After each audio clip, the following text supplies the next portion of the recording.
My name is Jenny. I've been a bookseller here for 5 years. And on behalf of the other booksellers and the owners of Politics and Prose, welcome to our store. And we're so excited that Diane is here with us tonight. Many of you no doubt recognize Diane from her roles in the crazy successful shows Orange is the New Black and Jane the Virgin. But Diane is contributing so much more than her talent as an actress. In the last couple of years, she has become a vocal advocate for immigration reform. Now she has written a book that recounts her childhood in the country we love. Born in New Jersey to Colombian parents, she tells us about the tragic and unjust experience of coming home to an empty house after her family had been deported without warning, an experience more common than it ought to be. We are so lucky that Diane is here with us tonight. This topic couldn't be timelier, and how vital to hear her firsthand experience. And with that, ladies and gentlemen, Diane Guerrero.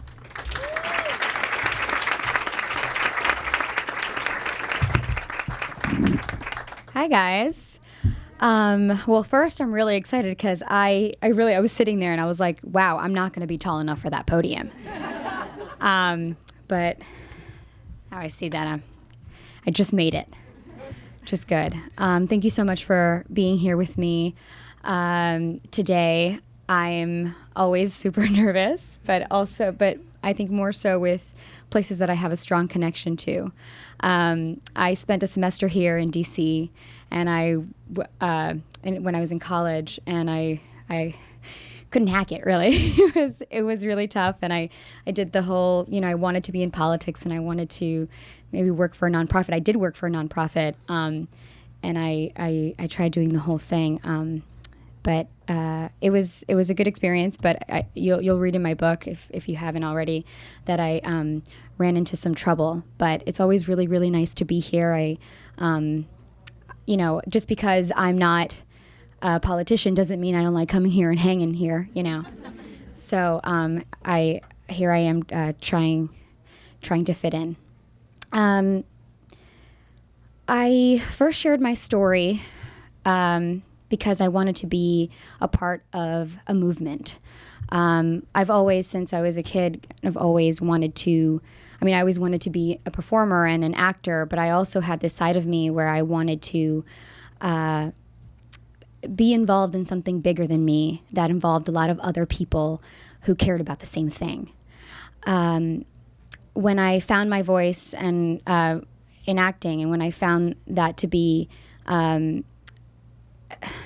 sort of my savior, I figured, okay, so I'm passionate about the arts, and so I'm going to pursue it. And then I found that it really helped me, and it completed me. However, when I was out there working, and then I was blessed to be on 2 very successful shows, and I would get interviewed, people started asking me questions about who I was. And it just became really difficult to answer without talking about my family and what had happened to us and what I had experienced and basically what kept me up at night. So I would I'd get interviewed, and I'd either find myself doing the same things that I had done so much, which was maybe lie, which I didn't really like doing, or just change the subject to something that really didn't really matter that much to me. I mean, I love lipstick and everything, but it was getting to me. I wanted to talk about something more. So I wanted to inspire others.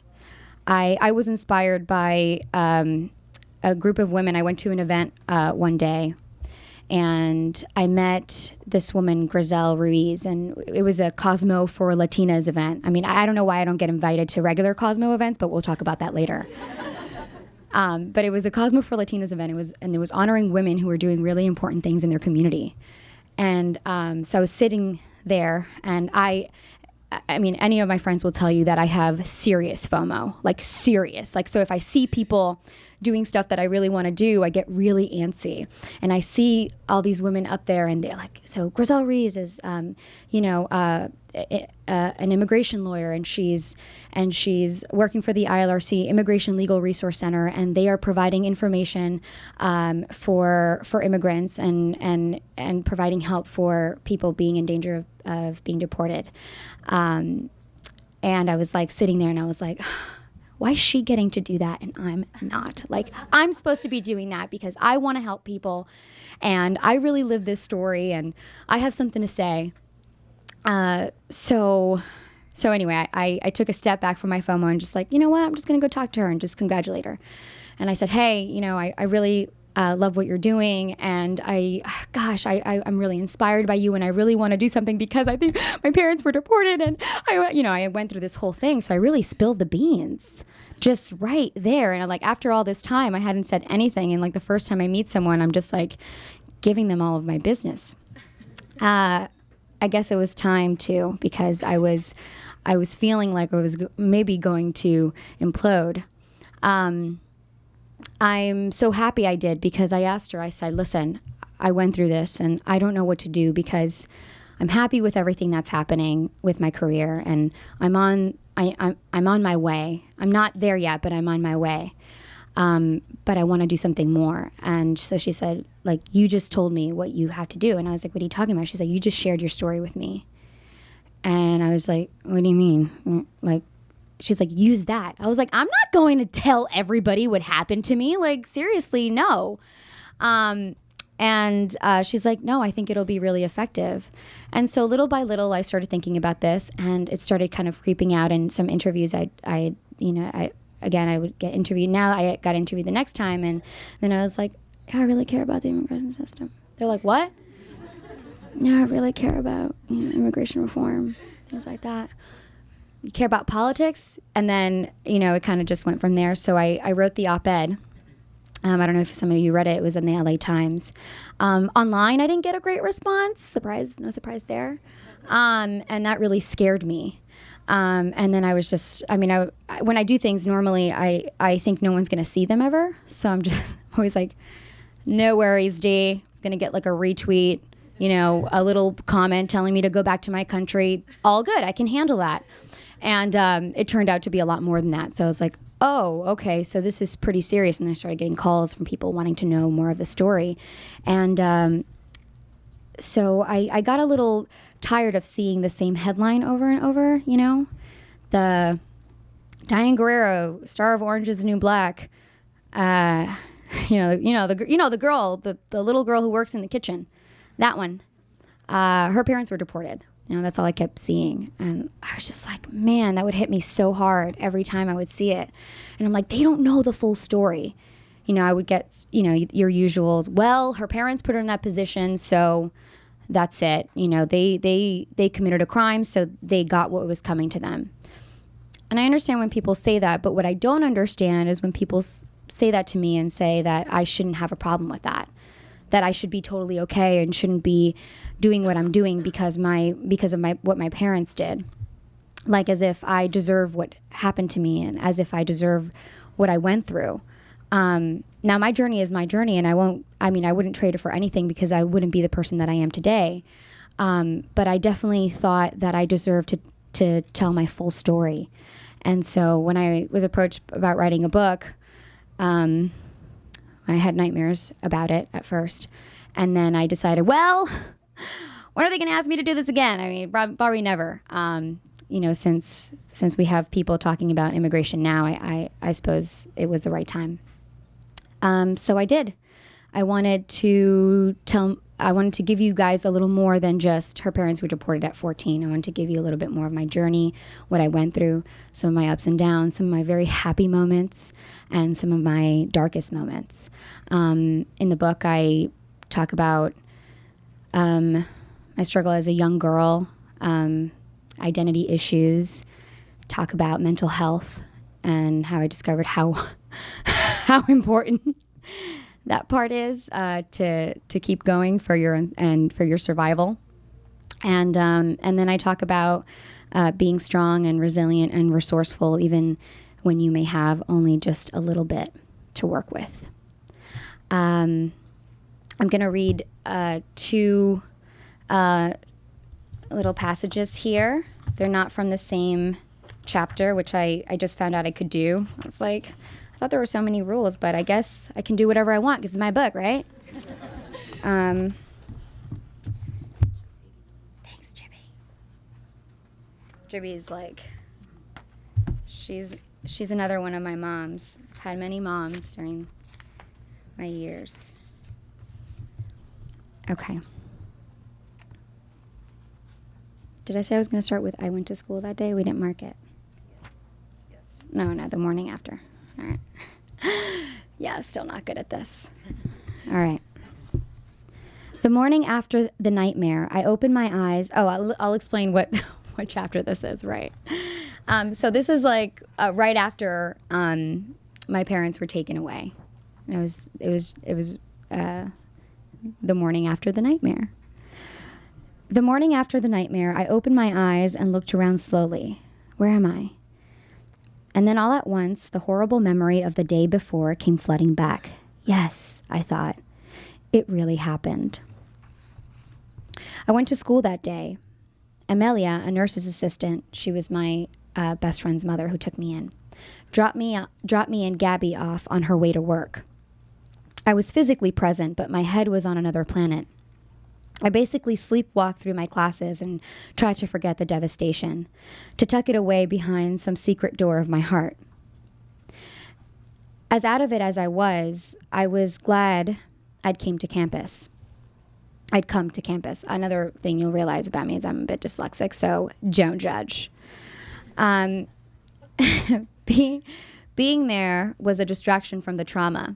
And with Springfest on the way, I didn't want to miss rehearsal. Springfest was like the big, concert in my school. I went to Performance Arts High School. Anyway, yeah, I know. Diane, keep reading. That afternoon, during chorus, Mr. Stewart sensed something was off with me. You okay? He asked. I nodded and mustered a fake smile.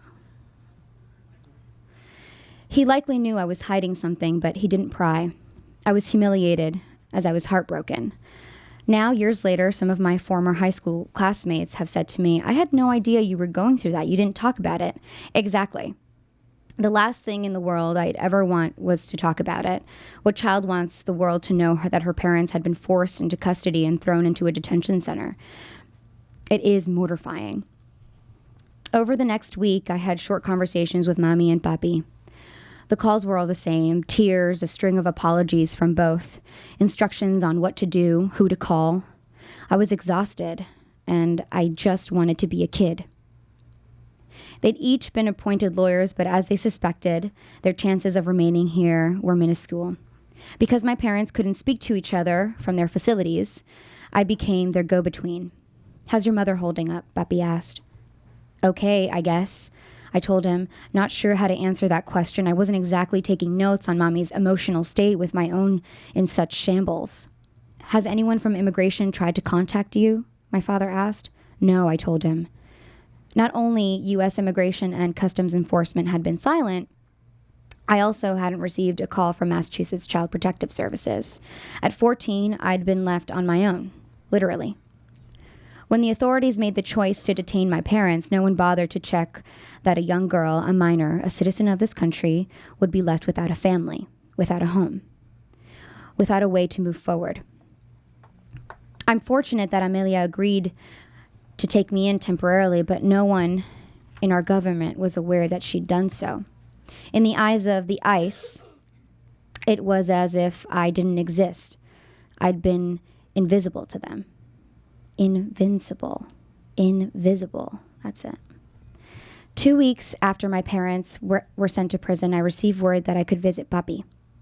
By then, both he and Mommy had been transferred from jails in Boston to detention centers in New Hampshire. One part of me longed to see my father, but another part, the part that needed some distance from the whole ordeal, dreaded the visit. Amelia drove us there. How about a little music? She offered, trying to lighten the mood during the 2-hour trip. No thanks, I muttered. Along the highway, I brightened up upon seeing a Wendy's billboard. Can we get some lunch there? I asked Amelia. Of course, she said. I had fond memories of going to that restaurant with my dad as a kid. I loved the Frosty shake. That's pretty much all I had. Our stop brought me a little consolation ahead of what I was about to face. We at last reached the prison. a set of brown brick buildings in the middle of nowhere. Barbed wire fence surrounded the facility. We drove through a few security checkpoints, including one with the barking Dobermans. I couldn't believe that my papi, a man who'd never jaywalked or run a red light, had found himself in a place like this. Inside, our purses were thoroughly searched. A guard instructed us on a list of visitation rules. No articles or gifts, for instance, were to be given to the inmates. Once we'd made it through the metal detector, we dropped off the suitcase I'd packed for papi. We were then led to a large windowless area where about 50 others were waiting. I scanned the room. A few people were alone. Others were in groups. Some had small children with them. All were there for the same reason I was, to spend a few minutes with someone whose status was up in the air. A thin blonde guy, another guard, addressed those assembled. The inmates will be escorted here shortly, he announced. Please remember to observe all the facility regulations. Any violation may result in a future suspension of visitation privileges. Amelia and I locked eyes. Did we talk about when we were going to end this? I did? I passed it? Ugh, I was getting bored. All right. And the second one, we didn't mark it, Jibby. Fire this one. That's right. I don't pick my own passages. That's it. No, I'm kidding. Now the last one, or the next one I'm going to read you, and will be the last, will be the day I met the president, because that was pretty cool. And since y'all are like DC people, I guess it connects. I am feisty today. Could have been because of the Cinco de Mayo, according to some people. Yeah. I gotta say though, I'm like, that joke is for later. Damn it. We didn't do this right. Okay, here we go.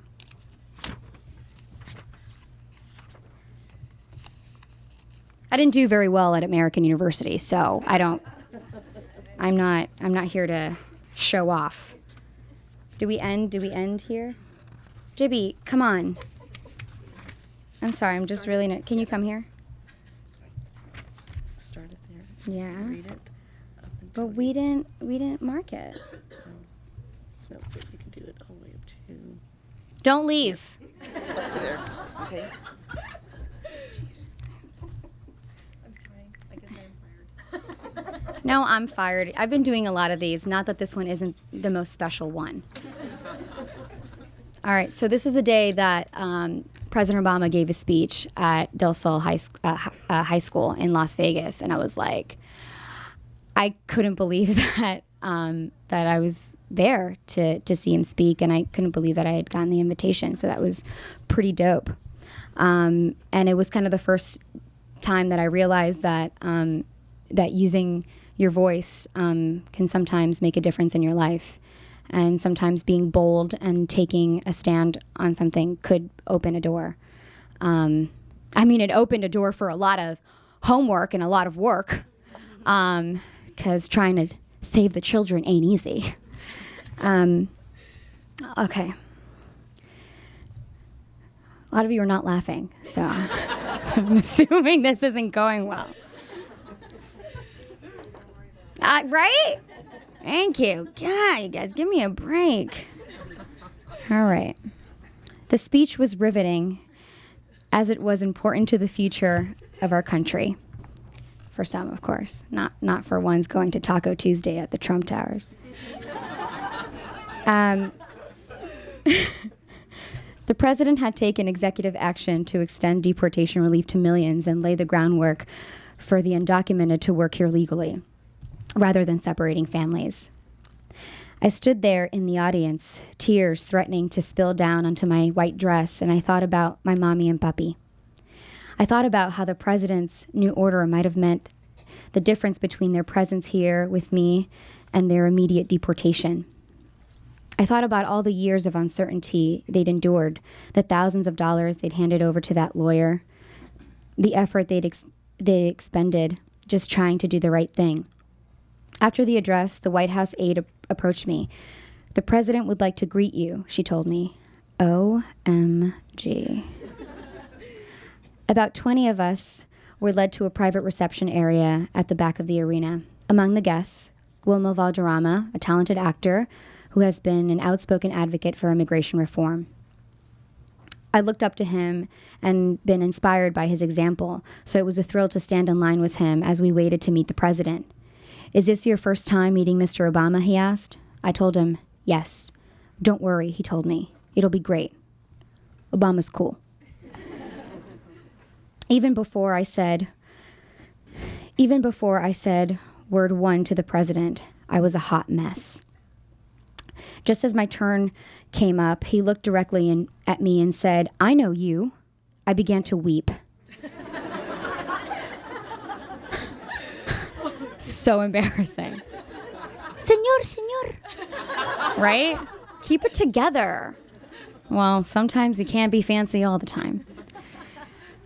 "Oh no," he said, taking a step toward me. "Don't cry."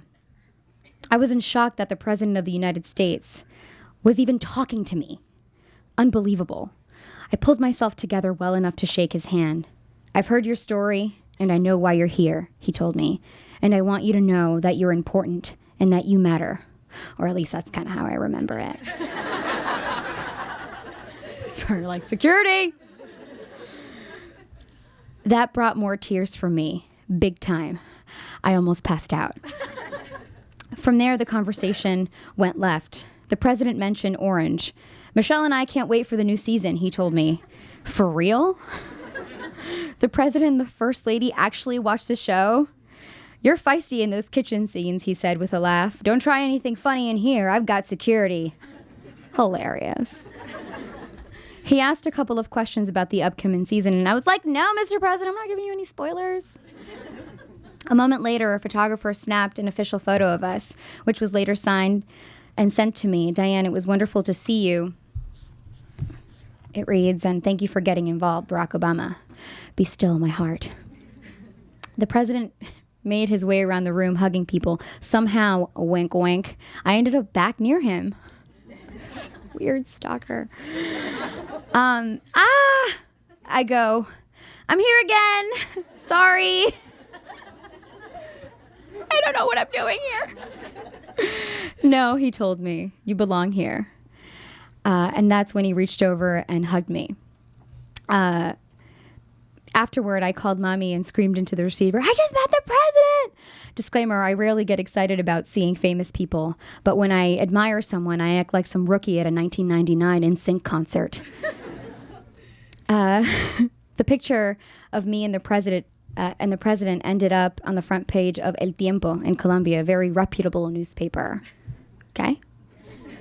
My parents couldn't believe it. The CNN clip had also gone viral. The CNN one was when Michaela Pereira totally Oprah'd me, like, on TV. And I wasn't prepared for it. So I was, like, all, like, myself. And they'd watched it multiple times.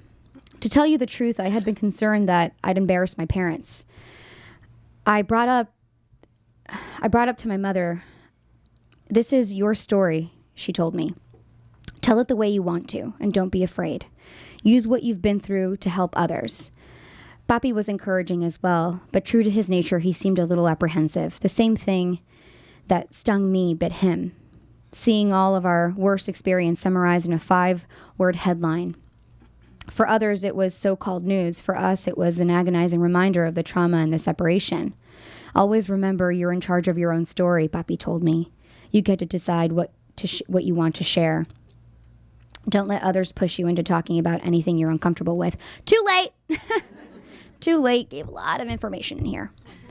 And with a reporter the other day, what the hell? I'm really learning how to work this, talking about myself. And they'll ask me a question and I'm like, act, damn it, act. And I can't, I just I'm afraid. I'm like, no, they know they know if I'm lying or not. I feel like I'm gonna get deported if I don't tell the truth. That was funny and sad at the same time. That advice served me well. In the weeks following the op-ed, anyone with a notepad or a mic seemed to think it was fine to play Diane Sawyer and ask me the most personal and probing questions I'm sure would have made them squirm if they were in my position. Much of the time, I didn't know what to say, which is why I come off as curt or a little bothered. But after having that conversation with Papi, I drew my line in the sand. This is my story. I own it. So if I feel like talking about it during a particular interview, I'll make that known beforehand. That went out the window. I want to open up about my life, but on my terms, in my time, and with the complete context of all we survived. And that's why it was one of the reasons I chose to write this book. So thank you.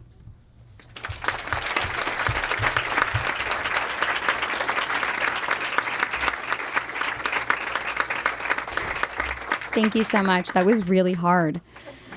You try it. I hope the questions go better. So first question, make it a good one, but not too good. Don't forget to use the microphones. Oh, yeah. Oh, you guys recorded this? We did. I hope it's edited. Hi. Hi, I have a question for you. I'm glad you read the first piece that you did about going to school the next day and sort of what you were dealing with and what your frame of mind was. I'm a former educator myself, and I work with educators now for students who are learning English as a second language. Mm-hmm. You talk about how you were feeling mortified, you didn't want to share with anybody, but what can an educator do in that position? What can we do? How can we be there for students who may, feel that way, that they don't want to share? How can we still be supportive and, have an awareness so that if something like that happens to a student, that we can support them somehow? What would you suggest? I mean, it is really hard because I literally walked in there like nothing happened. Mm-hmm. But I did do one thing, and I did go to my principal, and I did tell her, kind of like hoping, I don't know what I expected from it, but I knew that I had to tell her in case anyone came to school and asked about it, and so we could be prepared of what to do. I didn't want to leave the school, so I was hoping that we could work something out, or I would just have to go. So I just told her, and she protected me. I mean, and she just took, she took me to go see the counselor, and she would check up on me. I don't know what exactly, to do, because I don't want to advise you to do anything that is not legal, because I'm pretty sure what we did was probably not. Was it legal? Probably not. Oh my God, I broke the law again. Maybe I am in the right show. I would just say, just listen to them, and I think first and foremost, just like see how they're doing up here and here, because that's something that I really struggled with, and I didn't think that I was hurting so much. In high school, I did hide it very well, but it seeped out in different ways, and I was so anxious, and I think it. The whole process from the transition from high school to college was really, really difficult for me. I mean, I'm sure it's difficult for all of us, but for me in particular, because I didn't have anyone really, the FAFSA is hard enough, right? Or all that other stuff that it takes, those tests to get into college. Why can't they just give you an interview and you like sing a song or something? And now I can't go and talk at universities anymore. You can cross that off the list. Thank you.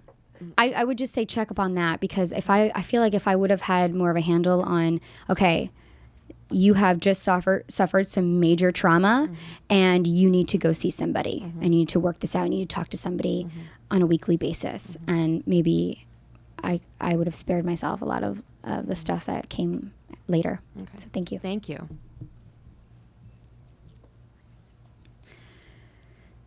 Anyone else? Hi, I haven't read the book entirely yet, but you touched upon something that I think is not noted in the media as much, is the mental health, dealing with the trauma. Yeah. What exactly are you doing about that, especially for both the citizen children that are staying here in the States that are separated from their parents, or the children that have to go back to the home country of origin? I was just curious about your thoughts about that. What am I doing? Yeah. Or what would you recommend also, especially going through that experience yourself? Yeah, I mean,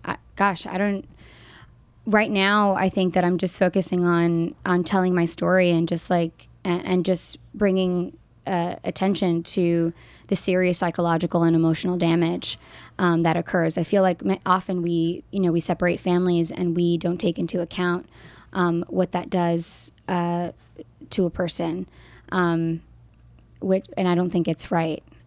So we have to really pay close attention to the kids who are here, who are suffering, because they are just dealing with major issues of a lot of, and I was really lucky, right? I had Amelia and my friends who took me in, but a lot of kids are homeless and out in the street, and they're just like, all right, well, we're hopeless and we don't matter, so we're just gonna live a life that's maybe not so favorable for them. It's not favorable for this country and for our society. I don't know exactly what to do. I think that I know that therapy helped me a lot, and I was resourceful, and I looked for ways that I could help myself after I had suffered a lot with mental health issues. And it wasn't too late for me, but sometimes it can be too late for a lot of people. Anybody else? Whoever gets to it first. Oh, she's leaving. Oh, no, she's next. You got it. Hi, Diane. My name is Domingo. I'm from D.C. No less than 2 years ago, I was very fortunate to go through the naturalization process with the help of crowdfunding. My question is, since you are an ambassador of naturalization and citizenship, are there resources out there for people who otherwise cannot afford? Because it's a very steep price to become a citizen of the country. Yeah, I actually just had a meeting about that at the White House, y'all. Stop it, Diane.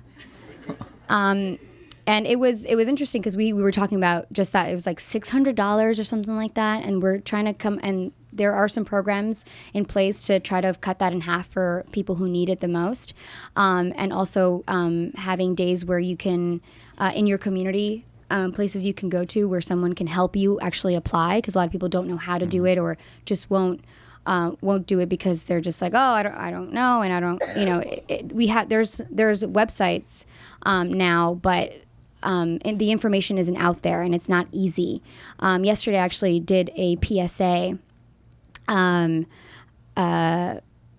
we did some cute videos and stuff of how to like and just like some serious ones too, DC.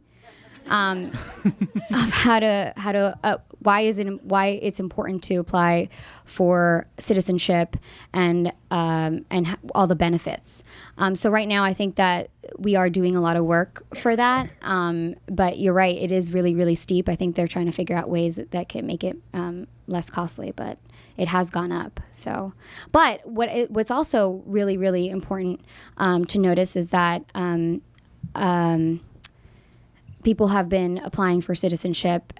Like the numbers are really, really high now. So that's a good thing. And also, if you start now, then you might have a chance to actually. Something fell. Book spirits. You'll have a chance to maybe vote in time for the elections. So I think it's really important for us to push that message out. If we see any articles, if we see any videos, any PSAs, even in your community, go talk to people and tell them of the importance to apply for citizenship so that we can be ready in time to vote, and so that we can be active in our communities and participate, and so that we can elect representatives that are going to mind us and our issues and help our communities. Thank you. Thank you. Really hard questions. Hi. Hi. Thanks for being here. Thank you. I wanted to see if you could tell us a little bit about how you decided to represent yourself on the cover of the book. I know that you're in the media. We recognize you from TV, but this is your book and your story. And how was the process deciding the photo and the title for your book? Well, the photo. Originally I wanted this photo as the cover, but they assured me that no one would know this person. And I was like, so what? It's cool. I was like totally trying to just like separate myself from the issue, kind of slyly like, yeah, I wrote a book. This girl did. But then they told me that people wouldn't know who it was, so it was important to have me present day on the cover. Why I chose that, why I realized why I love this picture so much, and it was because it was probably one of my happiest memories as a kid, and it just represented everything that this country meant to me. You know, happiness and a day spent with my father at the fair. It's sort of my childhood all in this big cotton candy, and it just represents my hopes and my dreams. In the country we love, I chose that title because my parents have fought so hard to stay in this country and couldn't, but they still love it so much. And despite everything that's happened to me, I love this country so much. I feel such a strong connection to it, and I don't think there's nowhere I'd rather be, and there's nowhere there's no place that can compare to it. I mean, and I always do it. I mean, yesterday, I'm going to be candid with you, I was wearing some underwear that said "Pray for the USA." Have you seen those? Anyway, I had those on, and I was like, this is why I'm an American. People wouldn't agree that makes you an American, but it did for me yesterday, and everything else that I've been through. I just have such a deep appreciation for this country, and I love it so much, and this is why I'm doing this. I'm coming out with my story and trying to be as honest as possible, even though it's sometimes really painful and hard to have literally all of your business out there. But I want to try to be part of the solution. I want to get people motivated, and I don't want families separated anymore. And I'm not a policy expert or anything like that. I'm just sharing my journey, and I just want to be. I just don't want anyone coming home and experiencing what I did, and so that's why it kind of represents like my sort of stuck in time, sort of. But anyway, that's a long answer for a short question. Thank you. Hi, sorry, I'm really nervous. Don't be nervous. You couldn't be any more nervous than I am right now. I had a question. Just now that you're like out here and like writing your book and sharing your story, how do you sort of draw that line between sharing your story and being an advocate for your cause, and sort of avoid being tokenized or constrained to just this one thing, especially as a woman of color in the entertainment industry? Yeah, it's really hard. And every day I think, I'm like, today I made it. And today I said something important, and people didn't think I was, just another crybaby Latina. Ooh, I heard that one a couple times. That one stung. How do I just know I have a goal, and I have a purpose now. And I think that I'm trying really hard every day to not be kind of put in a corner and not just turned away or just dismissed because I'm telling a story that many don't understand. I think that every day I'm just going to be plugging this in and talking about the issue, because that's how you make people listen. I mean, people don't even, hear you after the 10th time I've heard. I'm like, damn. So you have to just keep plugging in, keep showing up, and that's what I'm doing. I'm just showing up, and when reporters just try to ask me the same questions, I get kind of annoyed. But I just know that it's okay to be talking about the same thing, because you're delivering the same message. I think that it's just important to talk about what you want to talk about and keep pushing the issues that way. Hey, we need immigration reform. We need DACA and DAPA. We need programs like this. We need a solution, and we need unity and not divisiveness. So, Thank I hope that answers your question. Thank you. And over here, yes. Hi. Hi. Thank you for sharing your story. This is great. I would like to know if you can, I haven't read the book, so maybe you are more extensive in the book about this, but I was wondering if you can talk about rituals that you developed over the years to keep in touch with your parents, and how you keep them alive while you were here. And I'm talking about, talking to them, maybe it's one, but if there is something else that you did on a regular basis to keep their presence alive? Well, for a long time, it was really hard to do that. And I talk about it in my book. I didn't talk to them for a very long time. I was very angry and hurt. And so I would visit them like once a year, and I'm still sort of doing that once a year. But now I talk to them every day, and now with technology, it's easier to communicate with them. And I think that what I'm doing to keep them alive, and what I'm doing to remind myself of them and that they're still in my life is now. I think more than ever, I haven't been closer to my family than I am now. Accepting my truth and living my truth has allowed me to accept everything that has gone on between me and my parents, and I love them even more and I understand them even more. So I think that the best way I could have done that, and I wish I would have known this when I was younger, was to face this issue head on and see what I could have done earlier, or even educate myself on the issue. I mean, for a long time, I wouldn't even want to hear the word immigration, or I would just freak out and, curl up, and I wouldn't want to deal with it. And I spent a lot of my life like that. And I think that did a lot of damage. And so when I finally started dealing with this and fighting for immigration reform by telling my story, I mean, that's kind of all I've done so far. I intend to take action. I intend to be very present in this issue. So I'm doing it that way. Thank you. Hi, Dan. Thank you for being here. Thank you. My name's Vivian, and I'm here with a couple of friends who were also born and raised in El Paso, Texas. Mm-hmm. So living and growing up in a border community, the issues that you spoke about here today, I mean, those were everyday issues, whether it was happening to someone in our family or a kid at school that we knew. Yeah. Nothing new. It's like difficult for me to even hear you speak because it hits home. I understand. But to address me and the rest of us El Pasoans that are here that have made DC our new home, you mentioned something when you opened up and you said, I've done a lot, but I still have a long way to go. Mm-hmm. What kind of advice can you give to fellow Latinas who feel like there's still more to be done? Oh gosh, there's so much to be done. I mean, I wake up every morning and I'm just like, gosh, I look at the news and I'm like, again, or this is new.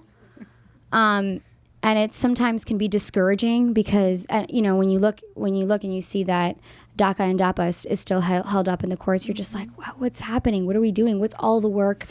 Is all the work that we're doing working? Is this effective? I think that the more we get people involved and get an understanding of this issue, the better. It just don't stop. I feel like stopping every day, but what I've learned is, and what I've learned along the way is that there's just not enough people involved, especially in our communities. So I'm very big on trying to get people civically engaged. That's a big one. And to know that there's so much work to be done. There's so much work to be done. And I know it's hard, but you can't wake up and say, oh, there's no career possibilities for me. There's tons. There's a lot of work to be done. So just think of it like that, I would say, and just be, and you have to be political and don't think that, and it's just not going to stop. You have to just keep doing it. Thank you. Thank you. Hi. Hi, thank you so much for being here. My name's Negi. I'm a GW student, and you talked a little bit at the beginning about how art has really helped you, and I have had a very similar experience, so I'm just interested to know kind of what advice you have for people, young women, especially young women of color, who are not typically represented. And Right. It's so great to see your roles in Orange is the New Black and Jane the Virgin for young women of color who have not seen people who look like them. Right. So I'm just interested to know how art has helped you and how your experiences and history in your life has informed the way you play your roles. And yeah. Right. Well, I mean, I just went off in the beginning. I mean, yeah, it was hard to see myself as with a career in the arts because I wouldn't see anybody that looked like me doing it. Not a lot of people. And so that was definitely discouraging. Maybe not directly, but indirectly, it was like, oh, I don't see anybody there. So that means I don't belong. I really just focused on how art made me feel how it just transported me to different places, and how and what it did to me. You know, it made me focused, it made me motivated. And if art was doing that to me, then it certainly was a good thing to try out. There's not a lot of you on TV. There's not a lot of you out there. Well, then go and do it. You got to fight your way through. You have to show up. You know, I go to these auditions, and sometimes I go and I read for a role, and then they tell me that they want me to do it in an accent. And I'm like, this woman doesn't have an accent. And if she did, fine, I do one. You know, I'll do the accent if you want. But I hate when, you know, how that feels when somebody's like, do it in an accent. You know, that's gonna be more believable. So, and I've just learned, and I just make the choice to say, no, I'm not going to do it in the accent. And if you don't hire me, then I'm sorry, but I'm not going to do it this way. Another way to support your brothers and sisters and in order to see more of us out there is by going and seeing and watching these movies and watching these shows. I mean, you've seen in the last 2 years, I mean, television is so diverse. Film, not so much yet, but everybody wants to see us represented as in the media, and not just Latinos or people of color. I mean, all of us. Everybody wants to see what's represented out there. I don't think it's a crazy idea. I just say show up. Mm-hmm. Thank you. Thank you.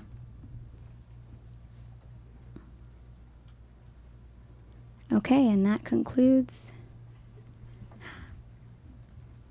Hi. Anyone else? All right.